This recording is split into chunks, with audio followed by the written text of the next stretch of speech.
حدیث پاک میں آتا ہے قیامت کے دن سب سے پہلے جہنم میں ڈالنے کے لیے اللہ ایک عالم کو بلوائیں گے.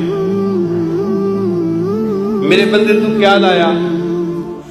یا اللہ میں تو عالم تھا، لوگوں کو دین کی دعوت دیتا تھا،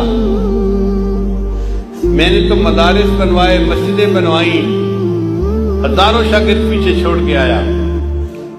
اللہ فرمائیں گے ہاں تو نے یہ سارا کام اس لیے کیا کہ تجھے بڑا عالم کہا جائے. فقط کی تجھے دنیا میں بڑا عالم لوگوں نے کہہ دیا، میرے پاس دینے کو کچھ نہیں ہے. فرشتوں اس بندے کو لے جاؤ اور الٹا کر کے جہنم میں ڈال دو. یعنی کسی شرابی، زانی، قاتل، جواری کو نہیں پہلے جہنم میں ڈالا جائے گا، ایک عالم کو جس کے اندر ریا تھی. پھر اللہ تعالیٰ ایک سخی کو بلوائیں گے. میرے بندے کیا لایا؟ اللہ مجھے آپ نے دنیا میں بہت رزق دیا تھا، مال دیا تھا، میں غریبوں پہ خرچ کرتا تھا، میں نے مسافر خانے بنوائے، میں نے کئی غریب بچیوں کی شادی اور رخصتی کے اندر ان کے ماں باپ کی مدد کی، تو میں نے تو بڑے خیر کے کام کیے.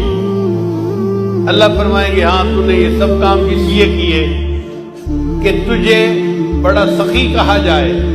لوگوں نے سخی کہہ دیا، لہذا اب میرے پاس دینے کو کچھ نہیں. فرشتوں لے جاؤ اس کو بھی اوندا کر کے جہنم میں ڈال. پھر تیسرے بندے کو لایا جائے گا، وہ شہید ہوگا. میرے بندے کیا لائے؟ اے اللہ میں نے تو آپ کے دین کی سربلندی کے لیے اپنی جان بھی قربان کر دی.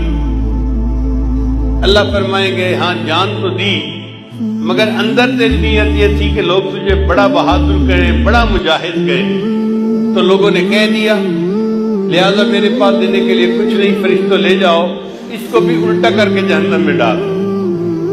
اب آپ سوچئے کہ جب اتنے علم کے باوجود بندہ جہنم میں جا رہا ہے، اتنی سخاوت کے باوجود، شہادت جیسے عمل کے باوجود بندہ جہنم میں جا رہا ہے، اس کا مطلب یہ کہ انسان جو اعمال کرتا ہے ان کے اوپر بھروسہ نہ کرے.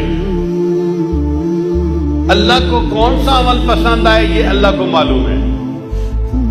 چنانچہ بہت ساری کتابوں میں ہم نے پڑھا کہ چھوٹے چھوٹے عملوں کی وجہ سے اللہ کو بندہ پسند آ گیا اور اللہ نے بخشش فرما دی.